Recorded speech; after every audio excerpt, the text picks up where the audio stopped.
We have officially hit the post-AP history exam cool down. Thank the Lord.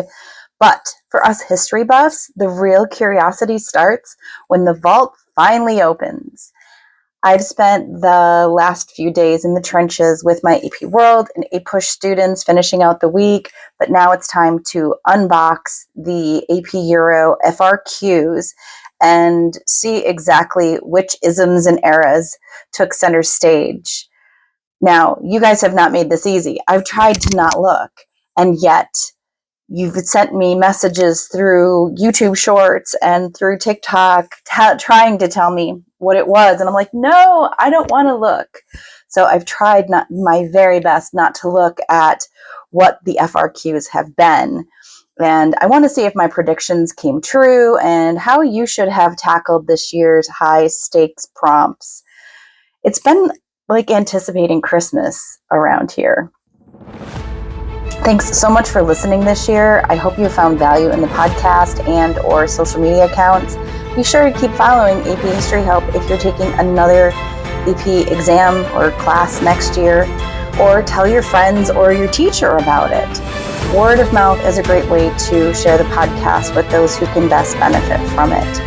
And if you'd like to buy me a cup of coffee to show your appreciation, there is a link for that in the show notes, and it's also showing on the screen if you are watching the video. Just saying. One more time. Come on in, students. It's time for another episode of the AP History Help podcast. This is actually part of a 3-part episode. Unboxing the AP Euro exam FRQs first.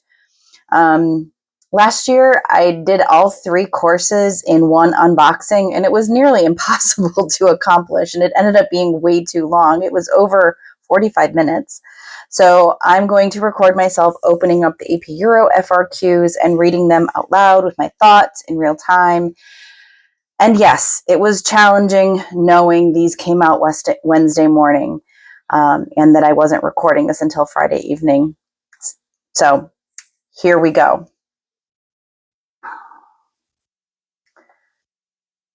Okay, so for our first SAQ, which is based on a secondary source, it comes from Jonathan Healy, a British historian, Blazing World, A New History of Revolutionary England, 1603 to 1689, published in 2023. Sounds like, a book, possibly a textbook from a historian. Surprise, surprise. All right, so just the 3 questions. Describe an argument the author makes in the passage. You guys know those ones are coming. They always do.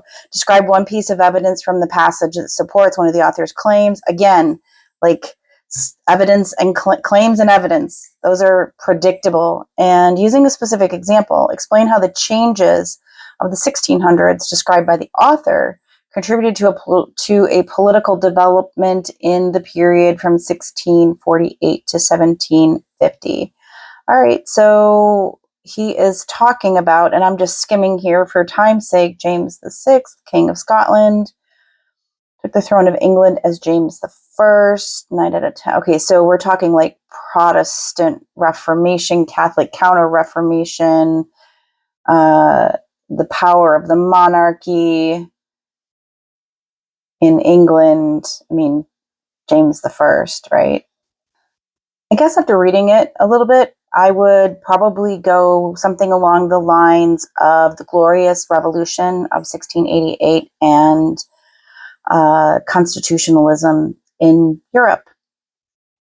All right, let me take a look at the next one. Anyway, fair question. No surprise, not hard to do.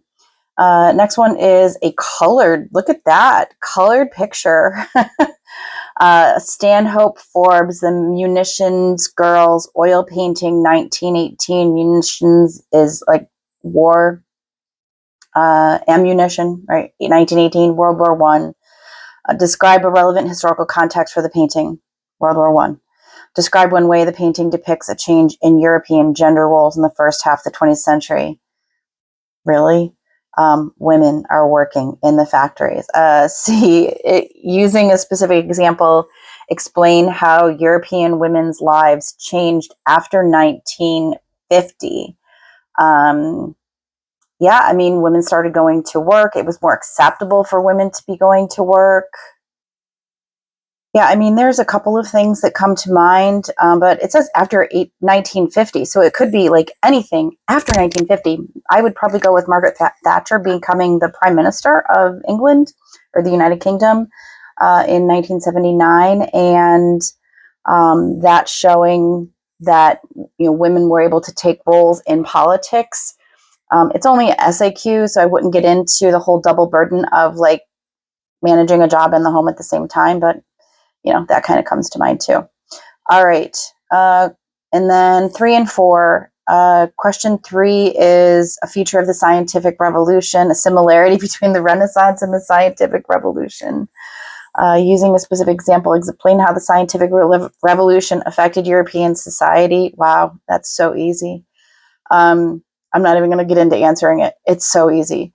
Sorry if you don't think it's easy. Maybe the most challenging is a similarity between the Renaissance and scientific revolution, but both, like a similarity. Could it be Leonardo da Vinci? Like he was a scientist and he was a Renaissance painter? I don't know, but there's a lot of right answers for short answer questions. Question 4, describe one challenge to national unification movements in the period 1815 to 1848. Describe one similarity between the ways Italian unification and German unification were accomplished during the 1800s. Using a specific example, explain how Germany's unification led the transformation of international relations within Europe after 1870. Oh, this is interesting. This is more of a change over time. Nationalism after the Congress of Vienna. So, like, I would say Metternich and the conservative movement would be a challenge. Similarity between Italian and German unification. Both were done through fighting. And how Germany's unification led to the transformation of international relations within Europe after 1870. They started alliances, and that started World War I. Bam. All right, so overall, I think those SAQs were fair. I think that easily you're looking at a 3, a 2, and a 3. Curious, put in the comments or send me a message for that one. Did you pick SAQ number 3 or number 4? The scientific revolution one or the nationalism one? All right, the big reveal here, the DBQ. Now, my DBQ topics kind of overlapped with my LEQ topics, and ultimately, I was thinking there's going to be something about the social effects of the Industrial Revolution, Cold War decolonization, enlightened despotism versus absolutism, and the age of exploration. So my guess is between the DBQs and the LEQs, we're going to get one or more of those. All right, the DBQ. Evaluate whether Peter the Great reigned from 1682 to 1725 or Catherine the Great, 1762 to 1796, did more to transform Russia. I don't know. Enlightened despotism versus absolutism. Doesn't that kind of fit this? I think that's where largely what your theme could be. You have documents about Peter the Great. Oh, look at that. They're defining words for you. Isn't that nice? Peter the Great decree on the invitation of foreigners. Looking at the picture, a piece of artwork, the allegory of the Empress of Catherine II. Goes on to French ambassador to Russia with Catherine the Great. Miranda, revolutionary from South America, diary entry of his tour of Russia. Somebody else, Russian philosopher and historian on the corruption of morals in Russia, 1787. And then Princess Catherine Dashkova, the first female director of the Russian National Academy of Sciences, appointed by Catherine the Great. So your question or your prompt again is evaluate whether Peter the Great or Catherine the Great did more to transform Russia. You could certainly talk about Peter being more absolutist than Catherine and some of the actions. You don't have to bring in a lot of outside evidence. You're using those documents to help you. I always say the DBQ, as long as you know how to implement the rubric, like you should be able to write about just about anything. This one should make it a little bit easier to bring in context, which is the Age of Enlightenment, and perhaps some of the changes that happened in Europe that Peter was trying to mimic. And then, evidence beyond the documents. You could talk about, well, I guess it depends what's in the documents. We don't got time to get into all that, but certainly you could talk about like Peter, building the Winter Palace and expecting people to move there just like they did in in France with the palace at Versailles. Just a thought. I'm curious, what did you argue in that? Who did you say did more to transform Russia? All right, and then moving on to our LEQs. By the way, let me point out, I kind of predicted that one. All right, our LEQs. Remember, we get 3 prompts from 3 time periods.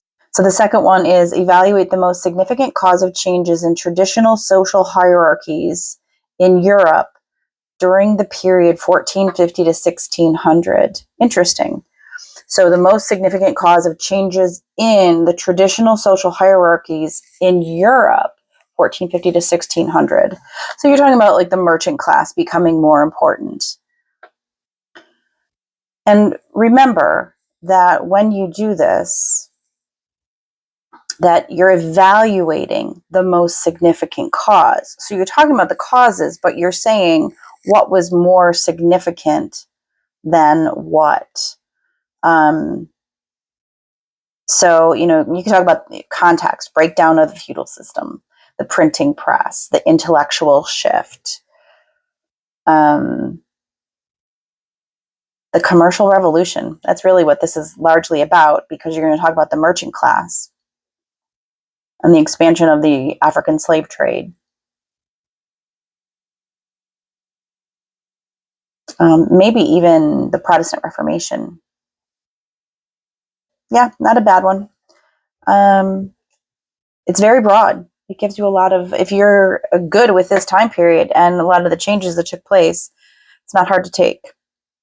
Okay, so the next one, evaluate the most significant effect of governmental responses to industrialization in the 1800s. Really? I mean, I did social effects of the Industrial Revolution. This is more like political changes. But again, you're evaluating the most significant effect of government response. So you got to talk about what those different government responses were to industrialization in the 1800s, and then say what was more significant. So maybe the rise of the social welfare state, expansion of mass politics, where we talk about government's response to overcrowding and social upheavals, and moving away from suppressing nationalist and liberal revolutions toward a more gradual inclusion, the expansion of voting rights. Not too bad. And last but not least, evaluate the most significant effect of the First World War on international relations within Europe. Wow. I mean, I didn't predict any, for the most part, I didn't predict any of those, but I would be all over prompt number 4, the most significant effect. What kind of effect? I mean, you could break it down into social effects, political effects, economic effects, but the effect of World War I on international relations within Europe. That's kind of a weird, international relations within Europe. But gosh, like there's a lot here. Like economic is going to be the most significant effect, if you ask me, because of the depression hitting everybody, but especially in Germany, international relations. So you could talk about the push of Hitler to befriend Mussolini. Hitler, I don't want to say befriending, making an agreement with Stalin.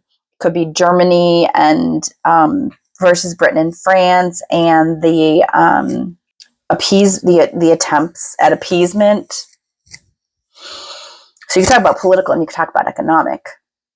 You can talk about economic was maybe more of a short term, whereas political ended up starting World War II and therefore was more significant. Just off the top of my head. I also feel like 4 is easier to contextualize because you could just talk about what caused World War I to happen in the first place. So yeah, I'd go with 4. All right, so let me know in the comments or in the chat or wherever you let me know, which LEQ did you pick? Did you get these questions? Or did you get a different version? I've heard of some kids getting something different than what College Board has put out on the interwebs. All right, there you go. There are my predictions. Nope. There's my reaction to the AP Euro FRQs. Overall, you guys, I think this was not that challenging at all. There was nothing that was like, oh my gosh, I can't believe they put that question on there. I mean, I can't believe there's colored pictures. I can't believe there's vocabulary words being defined on there. And as I always say when I'm tutoring my students, there's a lot of right answers to all of these questions. So it's a matter of just latching on to one if it's an SAQ, or just a couple if it's your DBQ or your LEQ, and thinking thematically. I help students with AP World, APUSH, and AP Euro. So if you're looking for help with those, please be sure to follow me on your favorite podcast platform. I'm on YouTube as AP History Help and AP History Help Shorts, which I post the same videos on there on the Shorts channel as I do on TikTok. I'm also on TikTok. I'm on Instagram. I'm on Substack. I am everywhere as AP History Help. I am Wendy, and I'm here to help you get through those classes. I'm also here to help teachers teach those classes so that students can be successful as possible. Make sure to follow me. Make sure to tell your friends. Make sure to tell your teachers. I am going to be releasing 2 more episodes after this, AP World and APUSH, and then we're taking the summer off, kids. Then we're going to relax a little bit. Well, maybe you're going to relax. I'm going to keep working to make this podcast and to make AP History Help as beneficial to my students, to my listeners, to my family, to my class as possible. So if you don't listen to the next 2 episodes, please have a great summer, and I look forward to seeing you back here in August.